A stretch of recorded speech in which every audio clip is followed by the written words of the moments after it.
what you've done. What have you done? Oh, yeah. Yes. Awesome. No, isn't that pretty? Sometimes a dollop of like yogurt would be nice on there as well. Mhm. For Or everyone sour but me. cream or something. Oh, yeah. You Yeah. can have like lactose-free yogurt or Yeah. lactose-free sour cream. Yeah. I love Greek yogurt. I don't know why. That tang is really tangy, but I love Greek yogurt. Oh yeah. I mean, I feel like it's almost as good as cheesecake.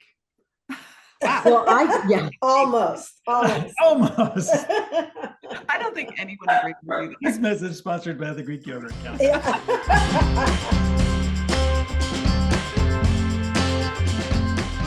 Hi. Hi there. Sorry Sorry. about Hi, our Brianna delay. and Peter. Internet problem. Yes, That's like an everyday occurrence. Yeah. true. I was like, how?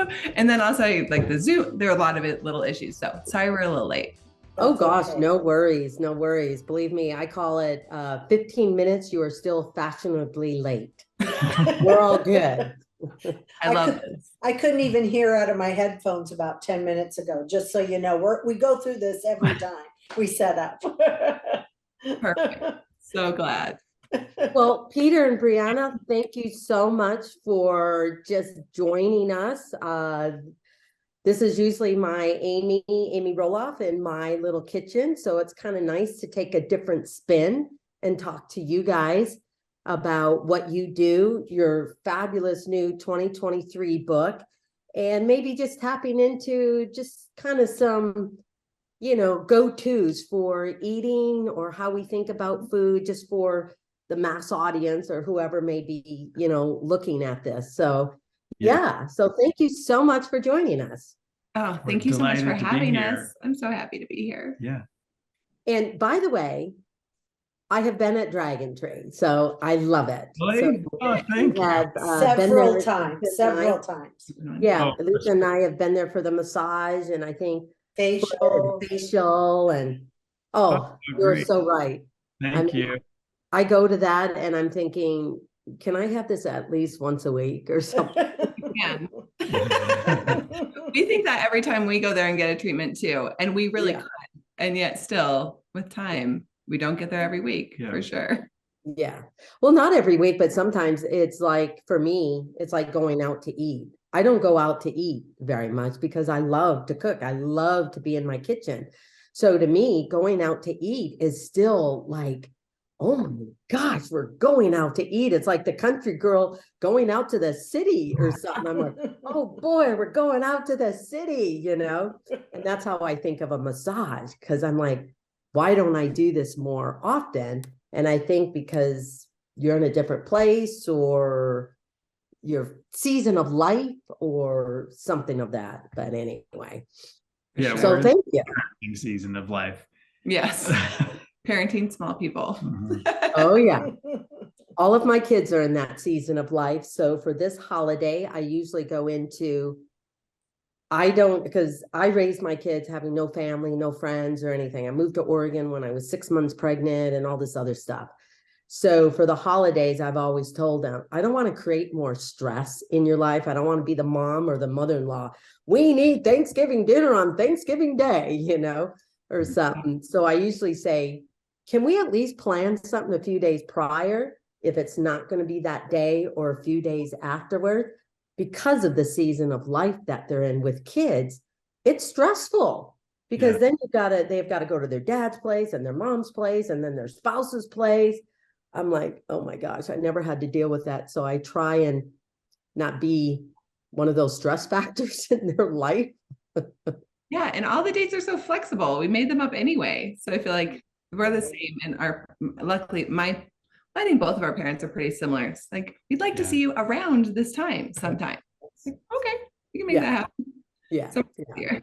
Well, I just think it makes it easier on, like, for you guys at the season of life you're in. And I'm hoping that it makes it easier for their kids so that they just don't do this internal tug of war, between the two of them. Oh, where do we go? Your mom wants us here and my parents want us here. And then there's your dad. And I'm like, just let me know.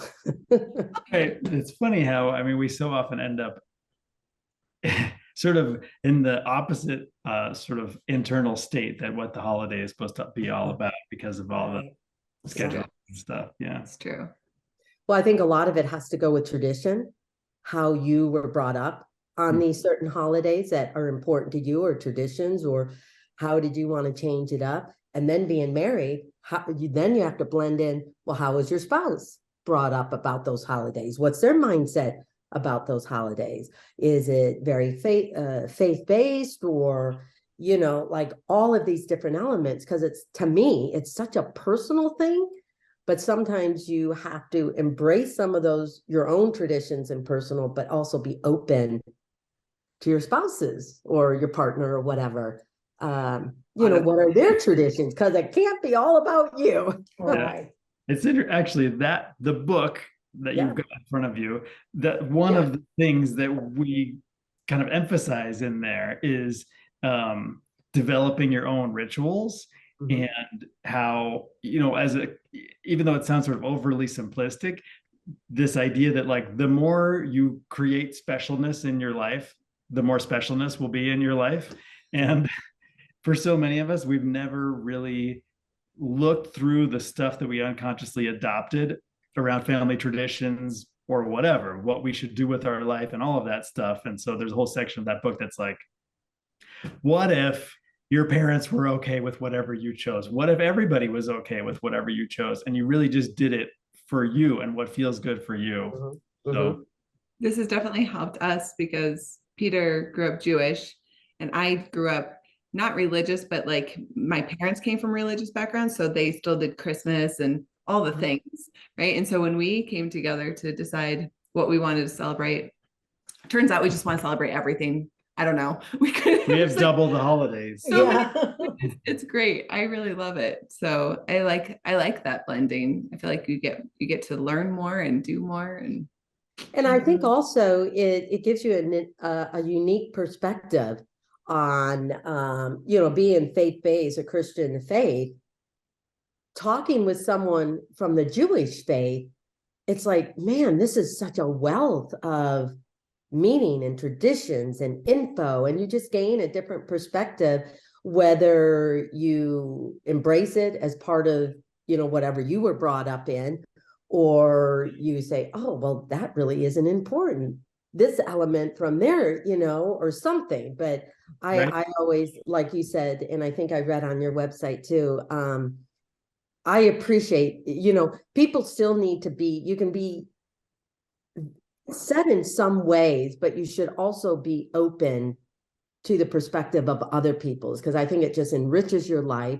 I think it gives you more info, more knowledge, and either appreciate who you are, where you're at, where you're going, what you want to do, but also enabling how do you bring in different people? Because, you know, I don't know, in our society now, I think too many people have yes people. It's like, okay, I could use a few yes people, but I don't want everyone to be yes people. I want them to say, Amy, what are you doing? Like, what about this? Or what about this perspective? Hey, I want to share this with you. And I think, you know, your book, I think, Dreambook Planner and stuff, I think really reminds us to develop those habits, but to be open to something that you weren't even aware of, that you either wanted, desired, needed, or maybe needed to get rid of. Yes, for sure. To open up your mind to new perspectives. And yeah, I mean, Peter knows I love dreaming so much of like what it could be like, far beyond anything I've ever even seen before. And I also love listening to other people's dreams of what they imagine it could be like, far beyond what they've ever been brought up as. And the more that we do that, I feel like that we can create a world that's better for everyone. Mm-hmm. And I think, you know, when we allow ourselves to do that and then talk with other people about it, I think sometimes find out how we go about, you know, reaching those goals, that accomplishment, or that dream to become reality. We find out that those ideas and our creativity and our dreams are really in line with a lot of people. We're just going at it a different way on how we desire to accomplish that or where we're going. But I just think it's really nice to have other people. But I agree. I think sometimes we have to work on ourselves. I'm a big fan not to get too into us, because I think by that we lose the perspective of reaching out and incorporating other people into our world. But we have to start somewhere. And I think starting with ourselves is a good starting point. Yeah. Yeah. And I think we're able to help other people or reach out to other people or give them a perspective and have them give us theirs as well. Yeah. I often, and when I talk with my clients and people, often talk about like having one hand on your heart and one hand out in service. You're Yeah. like checking in on yourself. I'm here. I understand myself. I've done my inner work. I'm with myself. And I'm also in service and in community and in relationship and understanding others, because there's this balance, right? Of I'm in and I've got me and I'm doing my inner work. And I also am not just about me. I'm also about my community and the people in the world, and I care. So I feel like we can lose that and either come all the way in or sometimes all the way out. And Yeah. so That's nice, beautiful. thank you. Well, I like one of the things that, you know, because being a little person, having dwarfism and all this other stuff, things that I won't go into my history because if you haven't seen the show, some of it's there, but or the book. I think sometimes I lost my train of thought. I was going to say something, but I lost it. Uh-oh. I'm getting old. I'm No, getting no. old. You're just getting old. That happens to me every day. So no. Yeah, I lost my train of thought. Oh yeah. This is what I was going to say. Sometimes being different adds a different element, but what I've realized too, it's like this onion. Some people may have a smaller onion when you have differences, whether it be race, cultural, physicalities, or something. You just have little more layers of the onion to get through, but yet we still face the same similar things. I won't say the same, but very similar things. Stress. We want to be liked. We want to be part of a community. But instead of just saying, I want to be part of a community, you open yourself to being part of any community. Instead of looking, well, what kind of community do you want to be a part of? What can you contribute to that community? And how does that community give back to you so that you can continue to try and be a better you? So the 3 words that I've come up with in the last, I don't know, 10 years, Lisa, 5 years or something, was an MVP, but it's not most valuable player, because I think that emphasizes too much about you and how great you are. Well, we're all wonderful people, but it stood for I matter, I have value, and I have purpose, because there's so much out there that tells you differently, and how easily we allow that and accept it. Oh, I don't matter here. Oh, I can't do that because I don't know what my purpose is, or I don't have that kind of value, or that person does it better than me. To remind myself that I do matter, have value and purpose, and then helping other people to know that too. And I think for me, your book really kind of goes even further for myself on that, because setting goals, the one thing I love about this book is you emphasize not only long-term goals, but short-term goals as well. And a lot of times we dream and we have these big grandiose ideas, which are, you know, wonderful, but it's like our short-term goals. I got this, but constantly reminding us that it takes steps to get to the long-term goal, or to accomplish it, or be, you know, who we are and what we want to be and where we want to go. Yeah, I love your MVP acronym. And we too, in the book, have a section on defining your gifts, your values, and your purpose. And then, Okay. And then the idea, I didn't get to that part.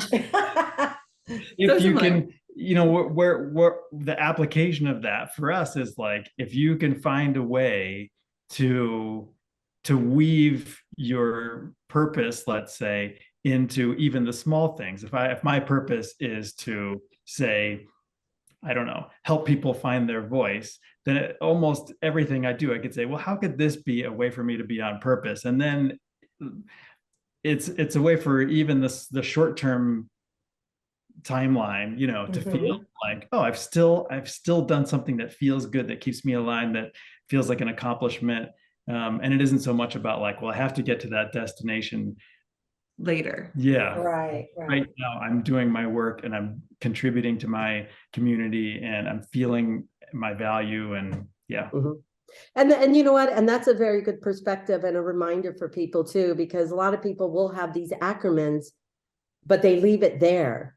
But those, whatever those things may be for an individual, let that be a reminder every day as you go out. Like, you know, I have a Bible verse, but MVP, I try to remind myself, not only in my home, because often we forget in your home needs to be a place of wellness or peace, or try to get there or make it happen. But as you walk out the door, don't leave that here, but that should be a part of you when you you know, when you walk out your front door. So to what you're saying, Peter, too, is reminding ourselves, how are we doing that, living each and every day, not only for ourselves and the people in our home, but as we go out in the world, in the public, the individual we may encounter, or something of that sort, you know? Yeah, yeah. What, I wanted to interject here a little bit too. So Lisa, no. we really thank you. And you know me from other Yeah. things, Robert introduced us. So anyway, what made you decide to create this dream book to begin with? What were the thoughts behind that? And how have you started and now have expanded? Maybe you could go through, highlight some of those things. Yeah, I'm happy to share if that's okay. I'll talk first. Go right. I get go very right ahead. excited about the beginning. I know. We had started our spas and we had a lot of things going on. So kind of always. And we, on Mondays, were finding times where we were doing what I called at that point, Peter Boot Camp, which was times that Peter and I met at a coffee shop and we would go over what Peter's goals were and breaking them down for the week. Because one of the things I was noticing was that there were goals, but then the week was just the week, and they were almost like completely unrelated. Like, these are the goals, and then my week is full of all of this stuff, and they weren't coming together. And so, You'll notice that I didn't also have a Briana boot camp. She just knows how to take care of herself because she's no. We just have different skills. And so during those Peter boot camps, we would go through and break things down and get them into his calendar and set like start times and end times. And then Peter would remind me to put things in my calendar that were for enjoyment. Like, is there time for exercise? Is there time for meditation? Have you actually looked at your calendar and made sure that you're doing the things to take care of yourself? And so even though and enjoyment, you said exercise and meditation, but there also might be like dancing. I was like, I think those things are enjoyable, but okay, yes, or, all the things, making art and having fun, and it ended up being useful for both of us. And so we would run into friends at the cafe several times, and they'd say, "What are you doing here?" And we would tell them, and they'd say, "Can we join?" And I would say, "No, I can only do this for Peter, actually." Kind of, we're doing a thing, you cannot join. But we started to realize how many people actually needed this kind of support, and that it's, actually pretty, general that we all need this support on one side or the other. And so we started to break down the process and get it onto paper and to say, what is it that is so important for people around this? And one of the things we realized was that we've always been really focused on wellness in general. And we came to the realization that holistic wellness really actually also included being able to set and realize your goals in your life. And if you didn't have that ability to know how to set and realize goals, that we were missing a key component to wellness. And so we decided it was on brand for us still to create the book. And so we spent a long time really thinking about what we wanted people to do, that we didn't want it just to be a place to break down goals, but a place to dream, because so often we do those things separately. We dream and we think of these big things, like you were saying, Amy, grandiose ideas of our future, but then we go into our calendar and maybe we're breaking down our goals for work, or, but they're not really related. So we wanted to find a place where these things connected for people and they would actually be able to bring them into their actual realized life.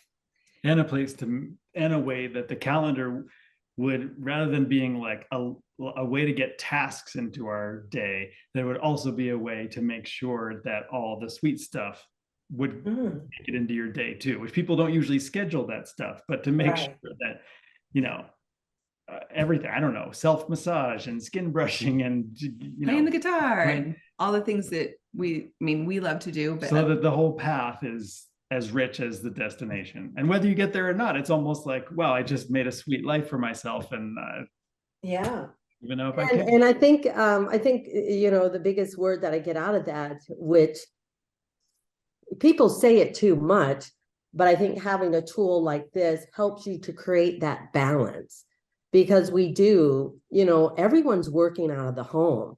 We don't really set a time like, okay, if you really need to accomplish task, that can sometimes be the boring thing. But if it's really something that you want to do in order to reach your long-term thing, but by working out of the home and watching kids, I find that often people are like, oh, well, I'll do that at 10 o'clock at night so that I can do this, or I'll get up early in the morning. And so it's very, I would think, sporadic for some. And I think having something to say, really think about what's going on in your day. And a lot of those time for yourself doesn't have to be these big grandiose things, but it's a moment for you just to breathe, to relax, to embrace, okay, this was and still is my long-term goal, but these are tasks that I need to do. Like, I love to cook, but do you think I love to do dishes? No. However, don't look at that task for me as being drudgery, but that's a task that's needed in order for me to do what I also love. Or like laundry. Oh, brothers, I still got laundry sitting around, but hey, if I want clothes to wear the next day, I think it's also, when we write down our task and to reach some of these short-term and goals, it's our mindset of how do we look at these tasks. Some of them aren't fun, but some of them are necessary to think about our bigger thing that makes us happy, which is our long-term dream, our long-term goals, or our passions, and our passions can be work because it's something we love to do. Isn't that the old saying? Do what you love and you'll never work a day in your life, or something like that. But yeah. Well, your comment about the dishes reminded me of, I think it's from like Buddhist mindfulness practices. There's this famous saying, you can wash the dishes in order to have clean dishes, or you can wash the dishes in order to wash the dishes. And that idea of like, can you be so immersed in the task that there's something rich and pleasurable? Relevant. Yeah. Yeah. Like, what if it's just about whatever I'm doing in this moment, and I can find something sweet about it? Yeah. And I think the other thing is, by doing that, you give everything a purpose. And I always say, like in a business, I love that show. What's that show called? The Boss? Undercover Boss. I love that show. It's on occasionally on one of the major networks, because I often think when a president or some of the higher up management forget, you once had a dream. You either went to school, you started this business all by yourself, and you reached up here, but you forgot where you started from. And because of that, you also forget what your people are doing in order to help you to continue to maintain this business, whatever, however you think of it. I liked it because, yes, sometimes the president has to go and do the janitorial work, or to work on the line, or be the salesman in a car dealership, whatever it is, so that they remind themselves, you have people helping you do this. So help them to appreciate what they're doing and the importance of it, not only in their own life, but the overall of what. And I think, I don't know, it kind of goes along with personally, and, whatever you do to put food on the table and a roof over your head. Mm-hmm. Yeah. Yeah.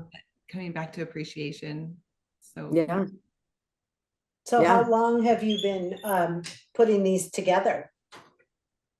The Dreambook? Yes, the Dreambook. Is it the 6th year or the 7th? Is it 2023 the 6th or the 7th? I think it's the 6th. I think it's the 6th. He thinks it's the 7th. So it looks like we don't know. 7 years. And maybe the concept started 7 years ago, but the actuality of it, or came 6 years ago. Who knows?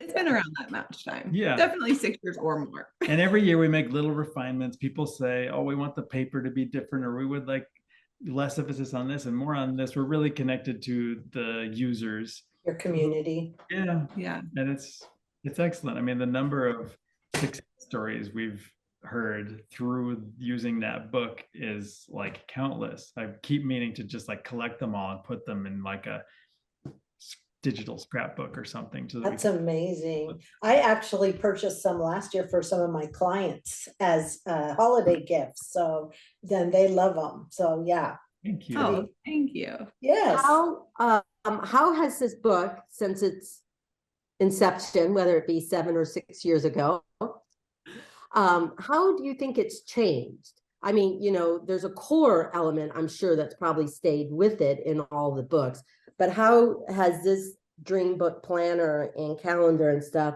maybe changed from last year? Is it just tweaked, or reminding people that, you know, this process isn't just temporary? Yeah. It's something to make your life better, you know, from year to year, day to day, month to month, week to week. Yeah, we've definitely, I mean, different years we do different amounts of changing. I would say actually the year before to last year we made a lot of changes. And even the year before, we added places to be really mindful of and check in on your self-trust. And we now put that quarterly so you can see like, oh, am I building my trust with myself? And we give tips on how to do that as well, because it is such a big part of being able to use a calendar. Is like, yes, but if you don't do the things, right, it's not going to be that helpful. And so learning how to build self-trust. We also added a whole alignment section like a year or two ago. We added some different questions to it to really check in every week to see self-reflection, see how things are going. How could I reframe something that happened last week, or a win from last week, things like that. Yeah. And then this year, a lot of the differences we made were more like paper. We made the paper thicker because, you know, people love their pens. And last year there was a big paper shortage. I don't know if everyone's aware of that. There's a lot of paper issues with COVID. And so we ended up with a supplier who only had a few things. Anyways, the paper was fine, but it wasn't as thick as people wanted. So this year is like very it's really thick. Apparently all of the wood pulp was going into making toilet paper. Oh, that makes sense, right? It's those necessities of life. Yes. And then those people that are tactile, they have to make sure it feels right, or the pen, or yes. And I think you sell other things that go with the book as well, right? Accessories, or tell us about that. Well, every year we try to spice it up, because I don't know, because who doesn't love new things? So fun things. Yes, we always make new stickers for the book. This year we came out with a bunch of really beautiful stickers that are gold and really mystical. We also have page markers that are really beautiful, mostly because I was using page markers all the time in mine from somewhere else. And Robert actually said, what is this thing that you use all the time? And I said, it's a page marker. And he said, we should make our own. That's really beautiful. And so, of course, we started our own page markers. They're so beautiful. He's great. Robert's a wonderful guy. And we've had many years where I come in about this time of year to talk to you about benefits. That's another category, but we'll always go, what about this? It's like, oh, what about this? And I said, that's a great idea. You should do that. He's always creating.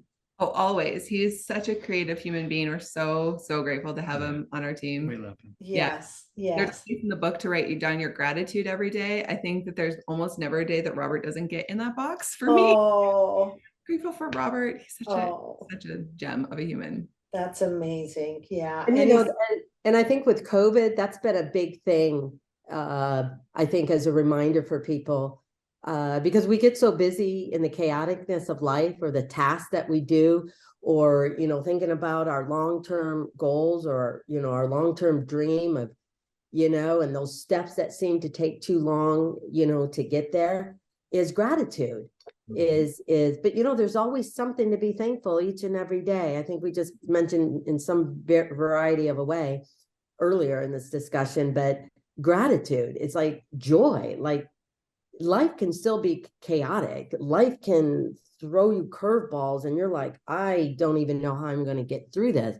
but reminding yourself, but there's still always something to be thankful for, gratitude, to appreciate, whether it be a person, whether it be being able to look at the sky or something, you know. I think that's a good reminder for a lot of people, because we often get drilled with however we look at info, computer, iPhones, or, you know, your cell phone, or the news, or all this streaming stuff, that I think this book again is, and what you guys do for wellness is a reminder to cut out the noise. Just cut it out. And that is very uncomfortable for a lot of people, because they forget how much all of this they have added to their life. And it's like, take a walk. Don't use your cell phone. Don't have these earphones in. Take a walk. Listen to the sound of the wind, or the dog barking in the distance, or whatever. My two kids, Jeremy and Audrey, they do an online business, and their goal this year was to date. You know, that they've got 3 kids, but to have a date night, and they do it weekly. And I thought, man, that is tough to do. A lot of people just do it once a month, and I think once a month is great. But the whole point that I brought that up in, people get intimidated by that. Date night, oh my gosh. I'm like, but it does not have to be a big thing. Just the 2 of you going out for coffee, just being together without all the interruptions. And I think, you know, by using your book too, this calendar and planner, and just, you know, developing these habits, and what is our focus for today and the week, just reminds us to, you know, think about ourselves as we think about other people, but also helping us where we want to go and what we want to do. It does not have to be as hard as we sometimes make it.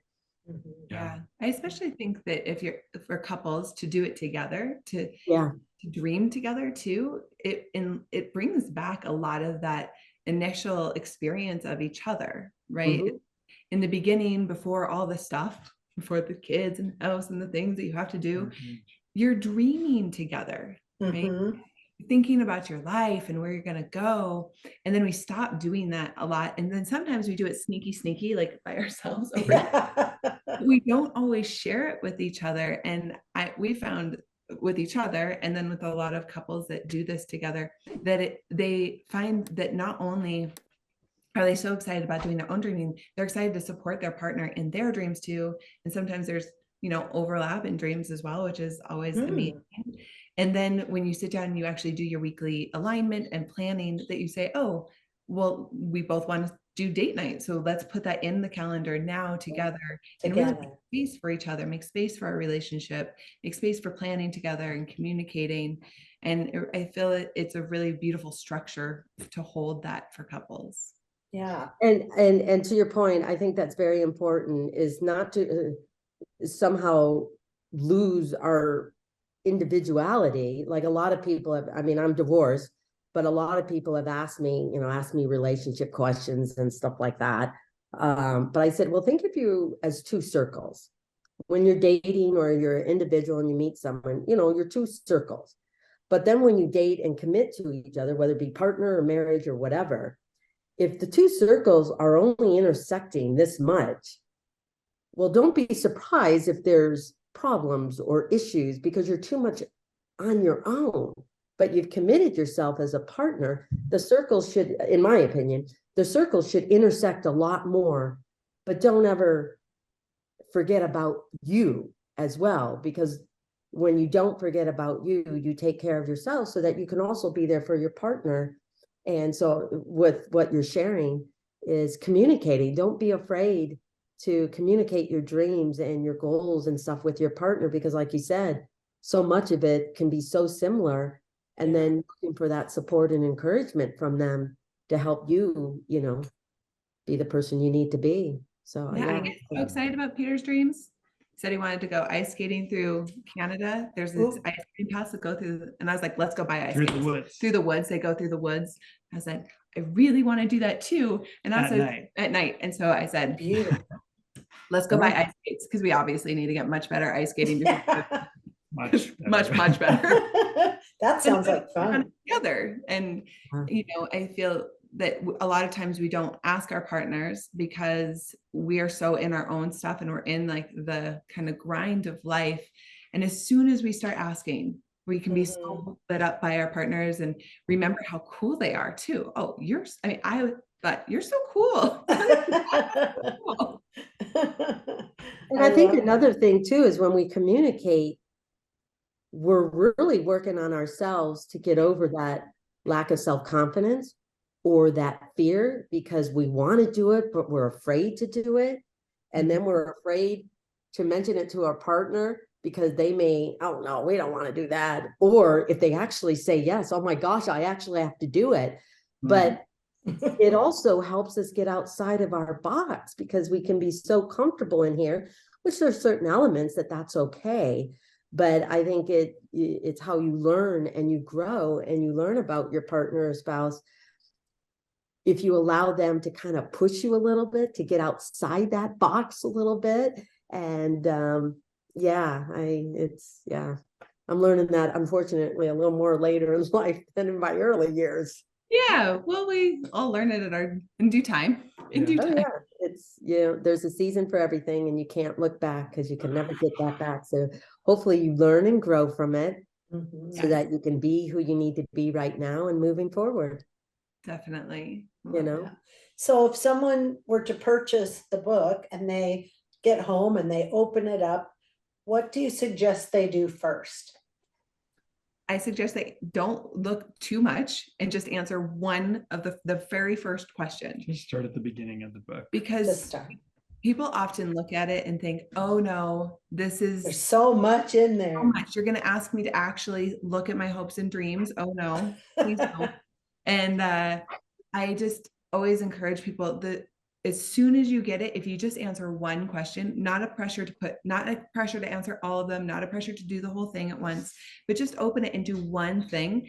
Are you talking about these questions where it says connect? Yes. Yeah. So this is where I just encourage people, even if they don't want to answer the first question, I also say, just open it and answer one question because it helps you just break the ice. You wrote in it. So many people say, oh, it's so pretty. I don't want to write in it. Is that right? You don't write in it. It's okay. It's okay to cross things out. It's okay to make it a mess. It's your book and you get to make it a living thing for yourself. And so just even if it's just one question, to do it as soon as possible, because then you get in the flow. And often you're kind of like, oh, I kind of maybe want to answer another question. That would be fun, And you know what? I think that is so important because to me, the thought that came to my mind when you were talking about that, just answering one question, is one of the hardest things to do in life is to change for the good, develop habits. Because when we develop habits, then we're like, well, I don't want to let go of this. Well, you might need to let go of some of that. It might have not been as healthy or good for you. But to develop some of those habits, don't look at the whole thing as its entirety, but look at the thing as this is where I'm going. But let's start with answering one question. Like you said, breaking the ice. Half the time is taking that first step and you're like, well, geez, that wasn't so bad. Then you take another one. Oh, wow. Okay, let me go on to the next page. Okay. And then you're like, oh, this is actually kind of fun. And all the questions are just like, what would be great for you? This aspect of your life, and in this aspect of your life, and in this aspect of your life. It's not like pulling teeth or anything. Right.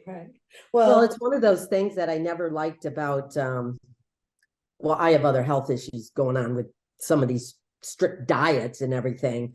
But I thought, man, you sometimes, some people set themselves up for failure because the minute you say you can't is when you want it more. And to me, like this book and anything else, it's like, but how do you create a balance? Meaning, okay, if you want to lose weight, I love to cook. I'm not going to deny myself a cookie because that's my favorite dessert, but I don't need to eat 10 in one sitting. Maybe 1 or 2 is enough, but develop certain habits to get you where your goal is going, but you don't have to do the extreme. To me, this is lifelong. This isn't just, okay, I did it for a week or a month and maybe a year and I got it. But, those long-term goals and dreams may take a lot of years to get to, but enjoy the short-term process as well. A lot of times, people want to get there. I was just talking to my son and daughter-in-law. They have this 4-year goal, and all they look to is the 4 years. I said, whoa, wait a minute. I said, if you only look to the 4 years, you're going to miss out this year 1, 2, 3. And when you get there, enjoy the process, enjoy getting there. Don't forget about the present, because when you actually accomplishment or get anywhere near it, may not be exactly what you thought in the first year, but you'll be so much more like, wow, we did it. We did it together. We, went through the process. We're getting I love that. whatever works for us. Yeah. I love that. And it's interesting to have had people who have done the Dream Book now since the inception, 6 or 7 years ago, we shall see. And to see what they've accomplished while also creating a life right now that they like. So they're like, I've accomplished this and I've been enjoying the process. I've been loving my life now. And I think it's the both, right? It's not sacrificing our current experience of life so that we can have stuff. It's creating what we want right now and getting to experience some really amazing things in our lives. Yeah. Because a lot of times, like right today, we have this long-term goal that we want to accomplish, and we take these short-term steps. But after the first couple of months or the first year or the second year, that long-term goal, because you went through some of this, because you've appreciated and you enjoyed the moment and the life that you are continuing to make and have, that the long-term goal then changes. But the steps that you have taken doesn't mean it pushes that out further, but it just may change. And you might find, I don't know, something different, something better, something that you never even thought of. Yeah, you really got to put yourself out there, I think, to help refine your understanding of what you really want. And if you just sort of hold back and you're like, try to figure it all out, sort of in your own isolated or whatever, you're not going to have the contrast of the things that you don't like to help clarify that for you, and the things that do or don't work, or become stuck. Yeah, sometimes you try something and you're like, oh no, I actually didn't. That wasn't actually the thing for me. You would never have known if you don't try. So let me go on. Amy, we've got some chopping going on in the background. I know that Peter's chopping. I'm just chopping because I realized that Amy already chopped and I didn't chop.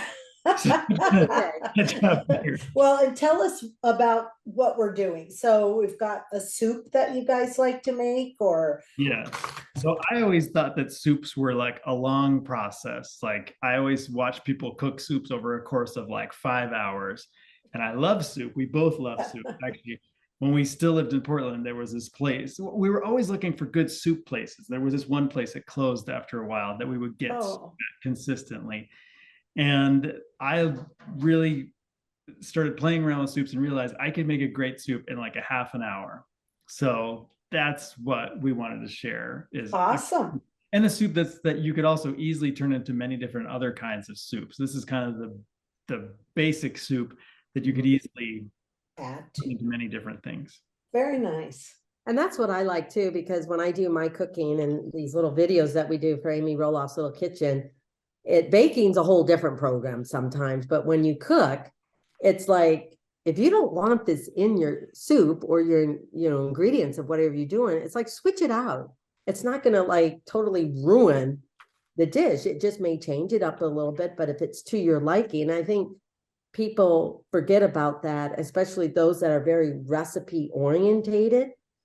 It's like, well, to me, it's like, you know what? It's okay to substitute sweet potatoes for a potato or a parsnip for potato, understanding that potato has a little more starch and that'll help thicken it, depending. But yeah, I have a question for you though, on the cashews.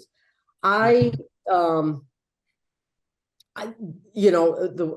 one thing I love about this, it does take me slightly out of my element because I'm not a trained cook, a chef. I've been cooking since I've been 14. It's like, I just know things work, but I a lot of times don't know why. So cashew to me is like, okay, what does that do? And like, how does that incorporate in a soup? So the cashew basically takes over where a lot of people would add like heavy cream to a soup to make it into a creamy That's soup. right. Yes. Okay, got it. Cashew in a Vitamix. We'll get to that, but I mean, when the soup's pretty much done, I either take some of the broth and puree that with cashew to make like a heavy cream and put it back in there, or I take some of the broth and like half of the vegetables to make it a thick soup, puree that, dump it back in for people who like that. Or if people like a bisque, put the whole thing in the blender and then put it back in. And if you don't like cashews, you're allergic to nuts, you could do heavy cream or whatever you like instead. But Peter, you're right. I forgot that was the element of what cashews does. And I think it's a good cream base, especially if you're not a fan of dairy, or you've got some other how should I say, not limitations, but just allergies or whatever it may be. Sensitivities. Yeah. Yeah. I feel like Peter's gotten really good at making so many things because I have so many sensitivities to food. And so he's learned, he does most of the cooking. Yeah. Yeah, that's awesome. Yeah, I do. When you said, or you could follow a recipe, I'm like, if I cook, it is by a recipe 100% of the time, and except lasagna, which I can cook without a recipe, but he just makes magic happen. And I can always eat all of it, which is, I'm still so grateful for. That's great. I would probably be a little more like Peter, where a recipe to me is an idea, but I do what I want. But sometimes to get the creative mind going on certain things, I'm like, oh, okay, I want to do this and this and that, for it. So I usually call it, I wing it. But baking is a different program. The wet and the dry need to be in sync with each other. And that's why I don't bake so much, because things just turn out terribly when I improvise on it. Right. Yeah, I'm much more a baker, and I think I always have been. So I've been very used to following a recipe and knowing that it needs to be a certain way. So yeah. My dad was always the cook, my mom was always the baker, and we just kept it going that way. Awesome. For me, it was one of those things where you can maybe deviate on flavorings, and on certain baking, but you really have to have that dry and the wet, or understand if you take something else and add something in, how does that impact it? Because it's a chemical reaction. Yeah. It's science. So what are the ingredients you're chopping? So I'll make it so you can see what maybe I'll hold it. Potato. I know so little about cooking in like a formal way, but one of the few things I know is this French term mirepoix, Yeah. which Right. is the base of so many soups, which is onion, carrot, and celery. And you can vary it, obviously, if you like it of more of that like robust oniony flavor, then you can add more onion. If you want it to be a sweeter soup, you use more carrot, or less if you don't like sweet soups. And you can dice them very tiny if you don't really want to experience them as chunks in the soup. Or in my case, I keep them pretty big because I like. This is mine. Yeah. Same. Yeah. And then, you could always just keep these things diced very tiny and have your potatoes be in bigger chunks if you want that to be the primary, vegetable of the soup. But yeah, parsnips, rutabaga, sweet potatoes, yams, hard squash all work equally well in here. I have a kabocha squash that I just made this with the other day, and it's equally great. And so we're just doing that base, which I'll throw in the pot right now, actually, the celery, carrots, and onion with some olive oil. Now, do you guys eat protein at all? Like meat? No, We not don't, meat, but we do eat a lot of protein. we have What chicken. would be some of your, if you don't eat like chicken, beef? He said they eat chicken. No, I said we have chickens. Oh, We eat you have tons of chicken. eggs. Yeah. We eat eggs all the Okay. time, which is a great protein. We eat a lot of rice and beans. We do Okay. eat dairy, so we have cheese and I eat fish. Every See, once in a while. the thing that cracked me up about, some of these diets out there is the carbs, because I love beans, like rice and beans and, things like that. But beans have a lot of fiber and a lot of other nutrients. But from my understanding, correct me if I'm wrong, beans also are high in carbs. So those that want to cut their carbs out, I'm like, but this is still a good vegetable. This is like real, like eating an apple. Well, that's got too much sugar in it. I'm like, but that's a natural sugar. I'd rather have that instead of something that incorporates processed sugar in something. Yeah, Like I junior agree. mints. I actually I have an online nutrition course that I have sort of de-emphasized it recently because I kind of feel like everybody has an online nutrition course. But one of the things that I like to do when I'm guiding people around nutrition is to say, like, well, let's look at what some of the long-lived cultures of the world eat. How many of them eat paleo? How many of them eat keto? How many of them, like, are vegan? Really, almost none for any of those things. They're really pretty balanced, especially if you look at like a Mediterranean diet or like an Okinawan diet. One of the things that especially the cultures that produce lots of centenarians, people who live like 100 years or older, none of them eat much meat. I don't think any of them are strictly vegetarian, but like they eat not too much meat, a little, a moderate portion. And also an interesting thing about Okinawan culture, you may know, is they have this I don't know if it's like a sort of a cultural rule or whatever. It's this idea that like you only eat to about 80% of full. You always want to finish with a feeling that there's some room left in your stomach. And you start to realize when you do that, that there's a difference between not hungry anymore and full, like to capacity. And we like to eat capacity. Right, over. Over capacity. Yeah, over capacity. Exactly. I know, it's like we're almost not going to get the next meal the next day, which the likelihood of that for most is nil. Unfortunately, we do have a big, huge hunger thing going on all over the place, but even in our own country and city here. But yeah. Yeah, but the overeating definitely. Oh yeah. I mean, and just the holidays are coming up, and there we go. Everybody's having 2 or 3 plates of food instead of 1 or maybe 3/4 of a plate. So. Yeah. No, that's good. No, that's absolutely good. I think I mean, our history. So I eat meat, but I always have said people don't need to eat meat every single day. I mean, there's a lot of things that you can have that are just as tasteful and good and everything else without, having meat every single day.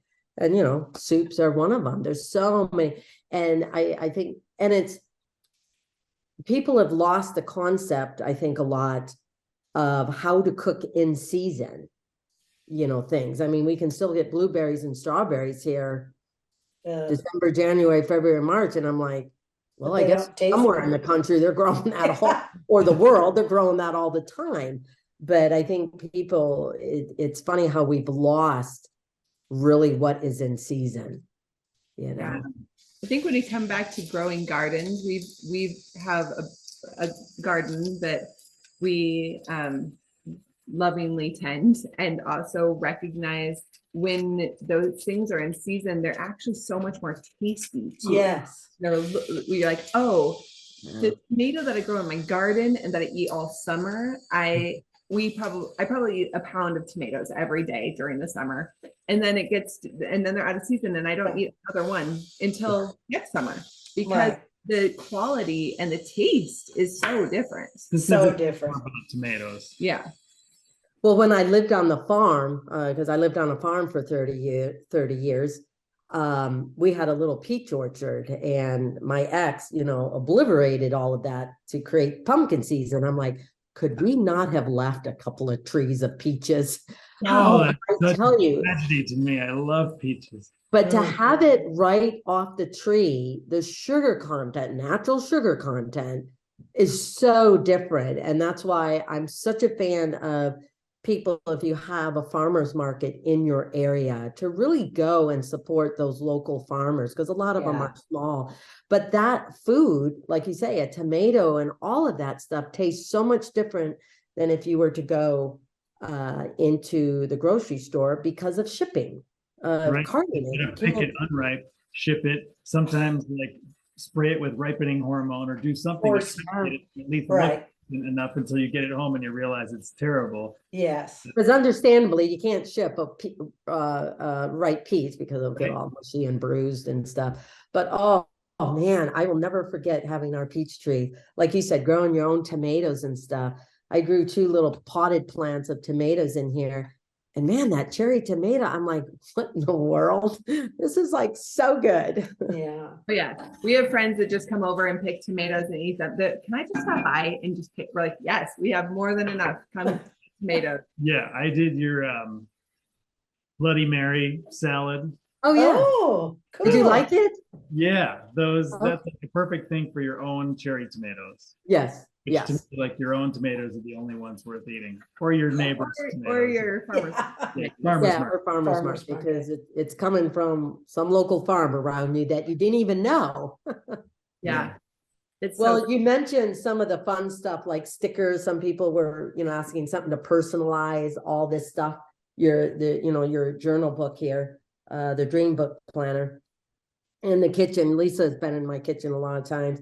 I get so excited when I find a really cool, like little measuring cup, it's copper wood handle, or Lovely. like a fun little spatula. It's like, these are my little accessories in the kitchen. It's like, oh, this is so fun.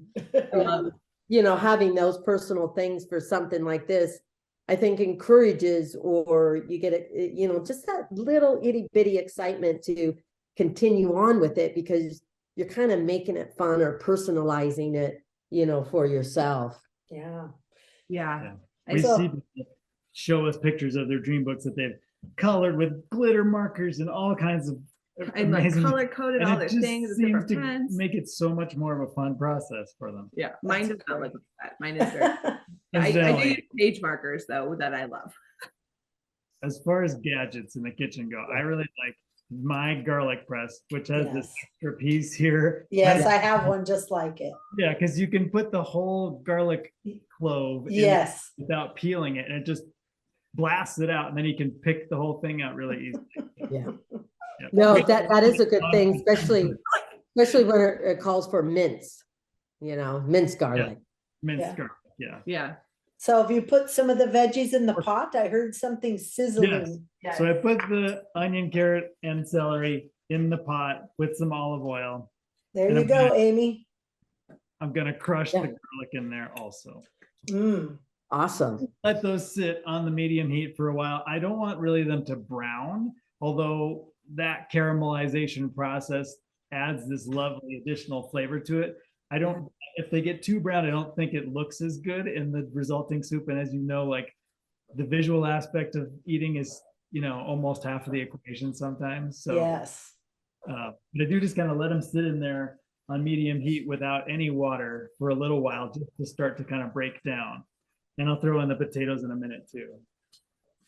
Yeah, that's what the tendency I have to happen, that happens to me, because I'm doing so many other things. I'll put this in the pot over there thinking, okay, I got 5 minutes or whatever it is. I'm doing other stuff and I look at the clock and I'm like, oh my gosh, I start smelling something. I'm like, Amy, wait a minute.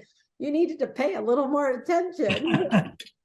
Yeah, the smell of burning is usually like what I rely on to move on to whatever needs to be done next. Or the smoke detector, that helps. Yeah. Oh, no. Yeah. No, that has happened to me. Yeah, I think for this soup, the cashew is a good idea, because that is another suggestion and element that if you're dairy intolerant, is that right? Yeah, dairy intolerant. But Yeah. even if you're not dairy intolerant, I think it's a good way to just try something different in order to thicken up and make it a little more creamier of a soup. But it's got that slight creaminess to it. Or like you said, you could do the whole thing and put it in the blender. But I'd like just using some of it. So the hot water breaks down or softens up, not the hot water, but the hot broth softens up the cashews so that you can put it in the blender to cream I mean, it. you don't even need hot water. Like if we ever for Brianna, we're usually keeping in the house some kind of cow milk substitute for coffee and things like that. Yeah. And if we run out, I'll just take cashews, about a quarter cup of raw cashews to 1 cup of cold water in the Vitamix, puree it. And with mostly, if you're ever, I don't know if you've ever made nut milk before, but usually with like almond milk or oat milk or whatever, you have to puree them and then you have to strain it. And the straining process is the slowest part of it. But with the cashews, they just blend into it so smoothly without any heat. And you've instantly got this creamy, it's probably more like half and half than milk. It's so that sounds delicious. See, I would like the process of the cashews more than that other thing where and that's what intimidates people. Okay, it's too much work, I'm not going to do it. Right. But doing it, with cashews, it's much more simpler and easy, but you still get this nice creamy flavor, to whatever, you're making. One time my sister and I made cashew queso, like a completely cashew based queso, because I love queso, but meaning like Mexican cheese. Yeah. I was gonna say, yeah. I wanted to make sure I like what my perception of queso was the same as yours. Okay. Like Mexican cheese dip. Yeah. Just cashew based, and it was unbelievably good. Wow. And my sister was kind of new to not eating dairy, and so she was still in the very much like, this doesn't taste like dairy, in this kind of gross category of things with most of the things I was presenting her. And we made that, and she said, "Oh no, this I will eat." And we accidentally made way too much. We thought it was too much, and her and I ate the whole thing. Wow. It's like, oh my God. Wow. Now with that queso, what did you use if you didn't have cheese? We used the cashews. So you have cashews and But flavoring or seasonings, what else?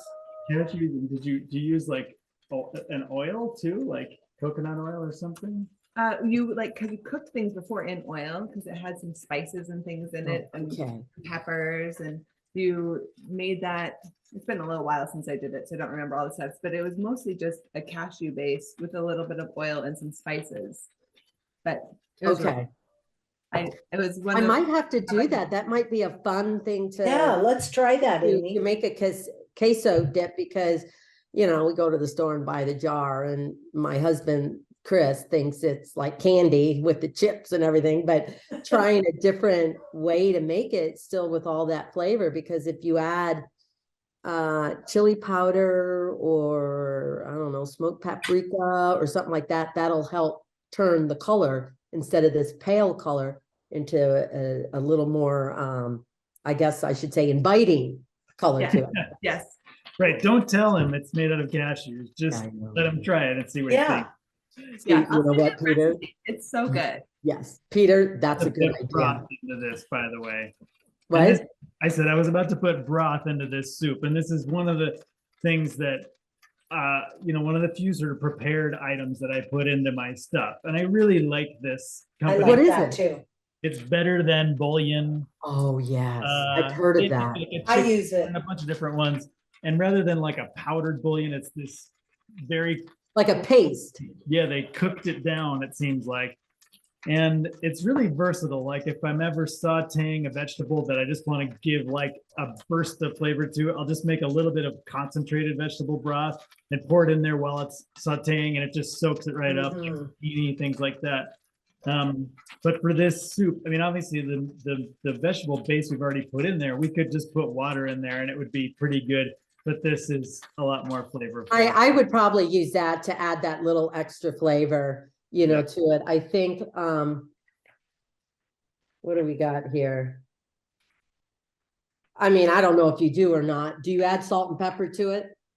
You don't really need to, because this is pretty salty. I was going to say. Pepper, but I just kind of play it by ear. I usually use about, a little over a tablespoon or a heaping tablespoon per quart-ish of water. And okay. It's really like you didn't see, but I used maybe 3 or 4 carrots and 3 or 4 sticks of celery and maybe a third of an onion and about 3 or 4 medium potatoes. And I'll use however much broth I want to make the amount of brothiness that I want. That's enough for like 3 or 4 people probably. Yeah. Yeah. I'm gonna have to try that because I would rather use that better than bouillon. Bouillon, yeah. Instead of the powdered stuff, because I usually try and get a good stock. I usually try and get stock and not broth, especially when chicken's the only one that seems to have the stock. I don't know why they can't come up with a beef stock. I don't think I've seen that, but that has a little more, it hasn't been processed or purified, or what's the word I'm looking for, like strained so much. Yeah. But yeah, I'll have to try that. Yeah. Yeah, I think this company does make a chicken stock and maybe a beef also. I'm gonna go add that. Grab some hot water. So that was a vegetable. So Brianna, that was the vegetable one, right? Yeah, we use the vegetable one. Yeah. I know my dad really likes the chicken one, so I've used the chicken one. I like that for gravies and stuff. Yeah, so in my family, my grandfather made a really amazing gravy that we all loved. And so then my dad started to make it once my grandfather passed. Oh. My father gave me that recipe, and I can't eat gluten and I don't eat meat. So then he helped me make it gluten-free and nice. And so we started using Better Than Bouillon for that. And I now bring it to my family, my like extended family, they all eat meat and have gravy competitions and don't tell them it's vegetarian and gluten. And I win. So I just sometimes you can't even tell, they're like, oh, this tastes enough. Is that got that like salty and like kind of like savory complex taste to it. So it's very umami, yeah. That's awesome. And the rest is on the Dragontree website if anyone wants it. So you guys are in Colorado. Do you guys live on property or just a large lot? You said you had a little garden. Yeah, we have 3 acres. Oh, that's awesome. Plenty. Yeah. It's funny. Yeah. When we were looking for land at some point, we thought, oh, we want a lot. And now we have 3 acres. I'm like, no, this is enough. Yeah. It's a lot of work. I lived on 33 acres for about 30 years. Great place to raise my kids and all that. But I think 3 acres is plenty. Kids don't know. They just like the space and running around. But you can have a nice garden or beds that you do. And maybe one day I'll get back to that. Living on just a little lot here, I'm like, oh, so confined. It is really lovely. And we have chickens and alpacas and ooh, alpacas. Yeah. We used to have alpacas. What do you do with that? Do you do anything with the wool or have someone else do that? That's what everybody asks us. Right. We shear them and then we store their fleece in order to get it milled, and we have yet to do it. So we have a lot to mill. So we're like, we probably have about 8 trash bags full of at least high quality fleece. Well, that, or it's a way to sell it to other people who will mill it and turn it into, because alpaca, because we used to have alpacas and we were trying to learn about them. And this was a while ago, so things might have changed. They're very big in South America, but in the States here, if you need to farm or have something where you make your income is breeding. And I was not into breeding, but the wool is very nice turned into garments. Oh yeah, it's so soft. It isn't itchy the way sheep wool is. And and it's not as heavy either. It's a little bit lighter. So wow, that's great. I have 2 girls, so no breeding for us either. We're not.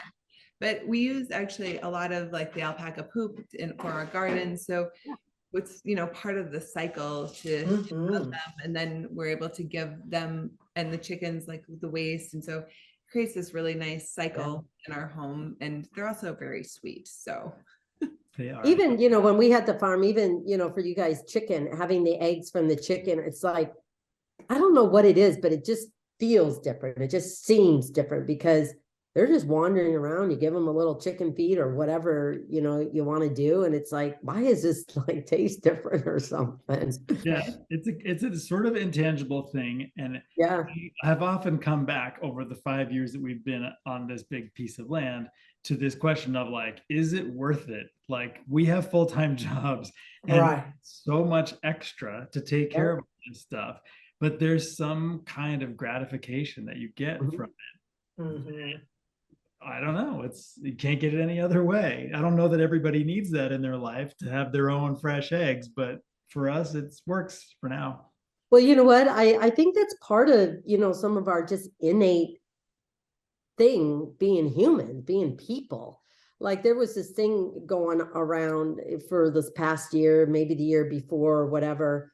Obviously, to me, being on the farm, I've always done it, but to have your feet actually touch the earth, touch the grass, walk in it, and just do all of that stuff. I can't remember what the concept or what they called it, Earthing. but it does something to your Earthing. to your mind, just like you're part of nature as well, and to feel it. And I think that's a little bit of this whole COVID pandemic thing that people realize they missed as well, is just to get out and just enjoy this nature that wherever you live, and to try and really find it. And that's what I think more communities should have, not this little patchwork of a park for 500 homes, but can we make it a little bigger?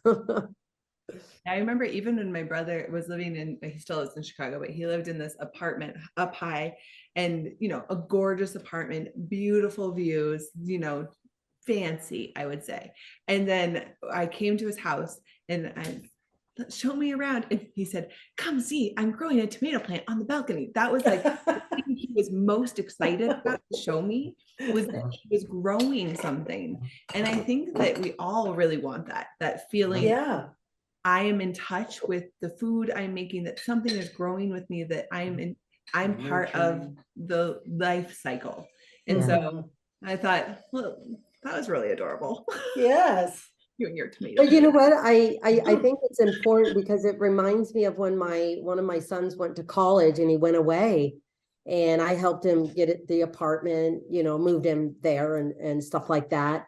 But I thought, okay, he's never really been away. He's grown up on 30 acres.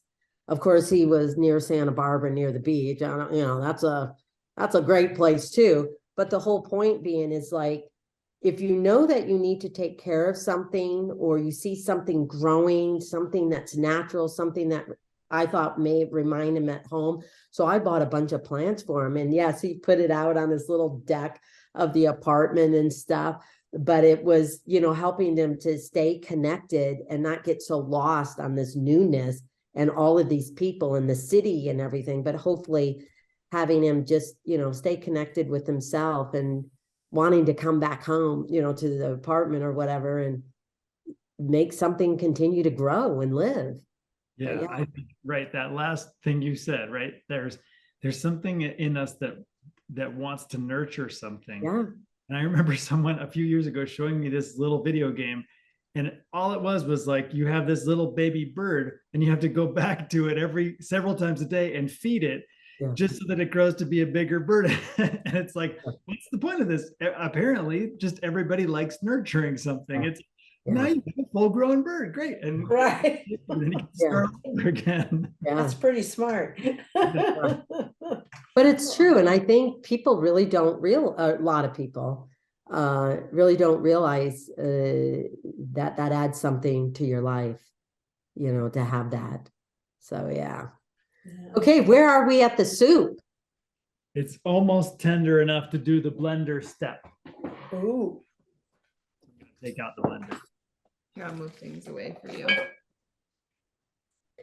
You added some herbs, but you didn't talk about it. It's true. I just added an Italian blend, which, oregano, thyme, maybe a little basil, maybe rosemary. Yeah, I think rosemary should always be in there. The label says herbes de Provence. Oh, yes. I think usually includes lavender. This is not herbes de Provence. I think it's probably just, exactly. Rosemary, thyme, oregano, and so on. And we have a lot of those in our herb garden too, but I didn't feel like running outside. So. And also you added a bay leaf. I put a bay leaf in there. Yeah. Yes, that's good for soup. If you're going to throw it in the blender, you don't want the bay leaf to be in there. Right. And make No. sure if you add the stem of the thyme, don't add the branches, take the thyme off. And oh yeah, but if you use a jar, it's already done for you. Yeah. And I have this tendency to rub the herbs as I'm dropping them in the soup, which I don't know. It's just, I'm so used to, like, my first degree was in botany, and I've been playing with plants for my whole life. And so I have a tendency to go up to plants and rub their leaves a lot. And I had this, I don't know, certain culinary influencers rubbing the spices. Interesting. I always do that to kind of, I think Release the oils or anyway, but Well, I Yeah. think it breaks it down because when you just dry it, it's just dry. right. But when you rub it a little bit, it releases those oils, that flavoring, and Yeah. it can, just get into your food a little better and more. And again, kind of like what we were talking about before, enjoying the experience, right? Mhm. It's Mhm. gonna have Smelling. to you get the, as you're doing it, experience of enjoyment, and Yeah. I like that a lot. Well, Lisa knows that whenever I eat, especially if I go out to eat or I go to someone else's house or something, I mean, they probably all look at me like, what is she doing? But I will always smell the food, on a spoon, depending on what it is, but just smell it because it's like, I want to see if I can distinguish all these different things that are going on here before it, goes to my taste buds, because does my taste buds kind of even bring it even more to what I smelled of it, don't I, Lisa? I Yeah, always all the time, all the time. I love that. And it isn't, I mean, I feel like smell is such a huge part of our taste too. So we get to have the many layers of enjoyment if we kind of slow down and smell. And Right, slowing down is a big part of it because people just start going really fast and you don't even enjoy all the different flavors. It's just one kind of thing going through. But when you can start tasting, oh, I can taste the herbs in this. I can taste the carrots. I can taste, it's more enjoyable, at least to me. yeah. No, but I think that's true for anything. I think, just taking the time to enjoy the company you're with around the table, and because I don't know what life chaos or something, but I have a tendency to eat too quick. And, I sat back and said, okay, just take a bite, just relax, take another one. I'll be done in a meal in 20 minutes. My sister will be 2 hours later. I'm like, okay, I do think we need to get going. I have a Happy sister just medium. like that. I have a sister who often, I feel like, are you ever going to finish this meal? We actually need to do the dishes. Or the meal gets cold. Oh yeah. Yeah. Do you want to lift that up and show them what the soup looks like in its current state?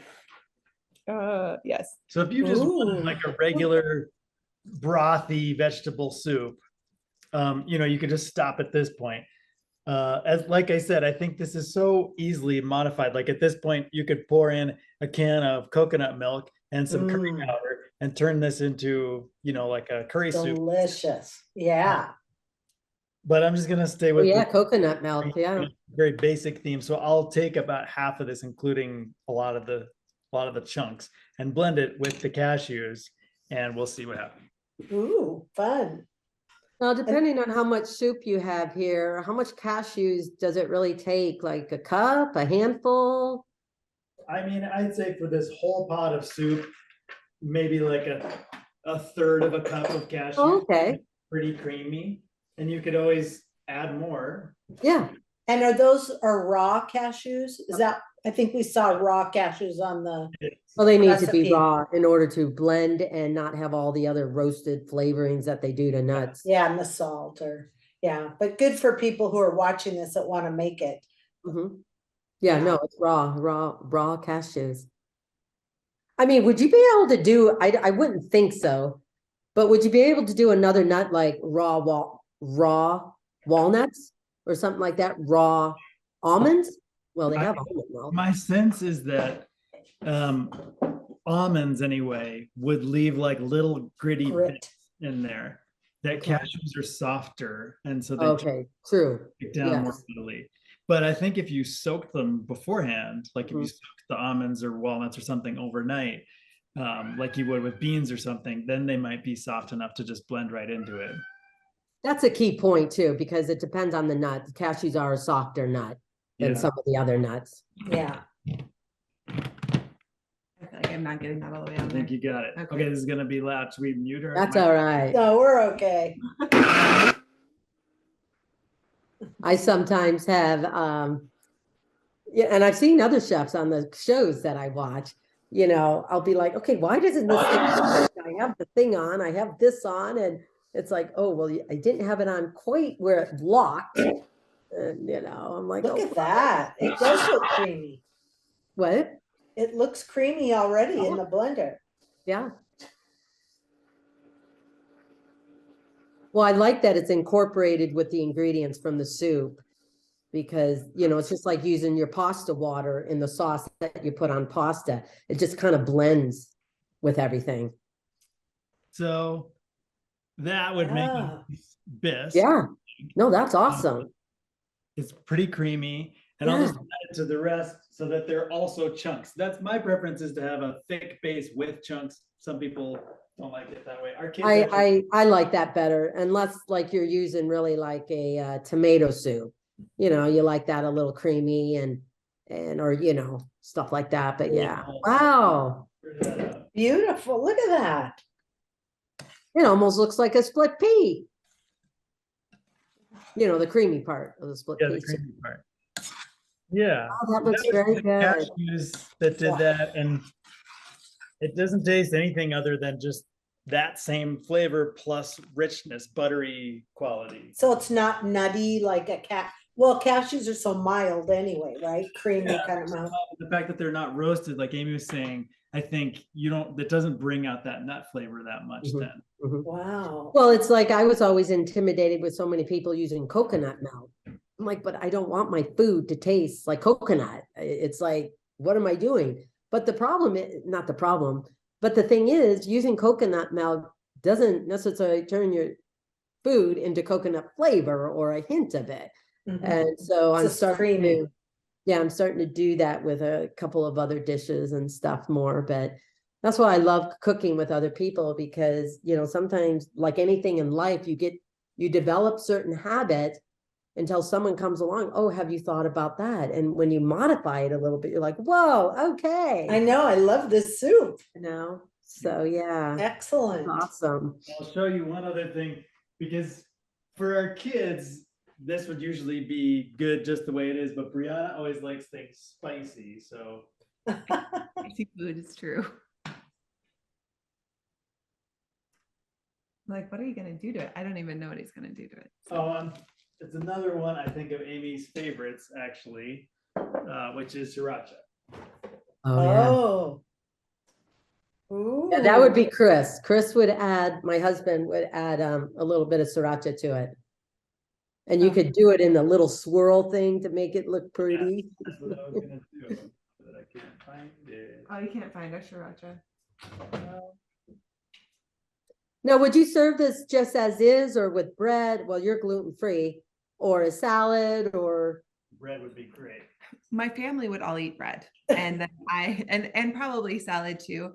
Often we'll have also just steamed broccoli with our soup. Oh, Just yeah. like nice extra Yeah. vegetable, and you know our kids like to put like balsamic on it, or one of them Mm. likes balsamic, the other one likes cheese on their broccoli. So usually we'll do something like that, and then a little bit of bread. So now, gluten-free, do you eat rice or I do. no? yeah, Okay. yeah. Okay. And sometimes, I mean, sometimes Peter makes soup and then puts rice on it underneath it, and I love Oh. it. Ooh. It kind of makes it feel heartier Into the it. whole Yes. meal. Yeah. Tell me Yeah. what you've done. What have you done? Oh, yeah. Yes. Bro. Awesome. No, isn't that pretty? Sometimes a dollop of like yogurt would be nice on there as well, Mhm. For or everyone sour but me. cream or something. Oh, yeah. You can Yeah. have like lactose-free yogurt or Yeah. lactose-free sour cream. Yeah. I yeah. love Greek yogurt. I don't know why. That tang is really tangy, but I love Greek yogurt. Oh yeah, I mean, I feel like it's almost as good as cheesecake. Well, yeah. Almost. Almost. Almost. I don't think anyone agrees with you. This message sponsored by the Greek Yogurt Council. Yeah. Well, I can't wait to make this and finish this up. I did not have time to go to the store to get raw cashews, but I really want to go and do that and make this soup like you guys did, because I don't have experience using raw cashews, but I'm really That looking was so forward, easy. You just threw them in to, the blender. you know, doing that and see what flavor, you know, it enhances the soup with. So thank you so much for sharing that recipe with us. I so appreciate that. Mhm, mhm. Yeah, I'm really excited about eating it. Well, I want everyone to know, like, go to, what is it, dragontree.com? Well, to get that, the book is on dragontreeapothecary.com, but if you go to the Okay. Dragontree, you'll also be able to get there. But Dragontree Apothecary, you would get directly to where we have the book. But if apothecary Okay. is too big of a word for people, and we understand, thedragontree.com will get you. Yeah, there. thatdragontree.com. And you can see the other things that you guys are doing too. The Yeah. other elements besides the book that you guys are doing. So yeah, I would suggest everyone go to thedragontree.com if you want to check out their Dreambook Planner. I will tell you this, it has a wealth of not only info, but ways that you can dream big, long-term, short-term, helping you on a daily basis with habits and just things just to, I don't know, the only thing I can come up with that just keeps you balanced, keeps you appreciating, you know, who you are, what you are, the people, your community, but also appreciating yourself as an individual. So yeah. Yeah. Anything else you guys want to say? I so appreciate you joining us. Yes, it's been fun. I think, if I could say one thing, I think that the act of eating is sacred. Yeah. We're really putting the world into ourselves. Or as one sage said, it's putting God into God. And it could be something that we just are like, well, I need food because then I need to go and blah, blah, blah. Or it could be so much more. It could be this communion, this act of communion. And I kind of feel like if I could tell everybody just to do one thing around eating, all the different ways we could like tweak our diets and everything else, I would just say if you could just be conscious, just stay conscious during the act of eating. Don't go on autopilot. Just be like enjoying all the textures and flavors and everything, and just to maximize the enjoyment of it and stay with it, and let it be the sacred thing that it is. Well, that's why we have Eat, Love, Gather. That's my part of our website. Because I love, like I said, I just love food, but it's not about loving food. It's about what food does. And like what you guys are saying, it's about the community. It's about sharing. It's about the process of bringing other people to help you prepare the meal, perhaps. I do a lot of it myself, but who cares? But just bringing other people, you know, to help you prepare the meal, but then to share it with everyone and just have conversation, get to know each other. And sometimes you find out what people are hopeful for, or, you know, where they may need, you know, a friend or whatever it may be. It could be family or whatever. But yeah, you're right. It's like slow down and just not always think of food as just taking a bite and off you go, because you didn't enjoy that process, that community, that just whole being thing. Well, great. Well, thank you so much. And again, Yes. Dr. Peter Borten and his wife Briana, and the Dragontree.com is where you can go for the dream book. So Yeah, the dream book, and find out thanks the other for sending us a copy. That was awesome, Amy. Yeah, that was very much so. So Peter, Briana, thank you so very much. I hope we can do this again at another time, but I wish you all the best and happiness during the holidays. Thank you. You both as of well. you. Thank you. All right. Have Take a- care. Thank Bye. you. Bye. Bye-bye.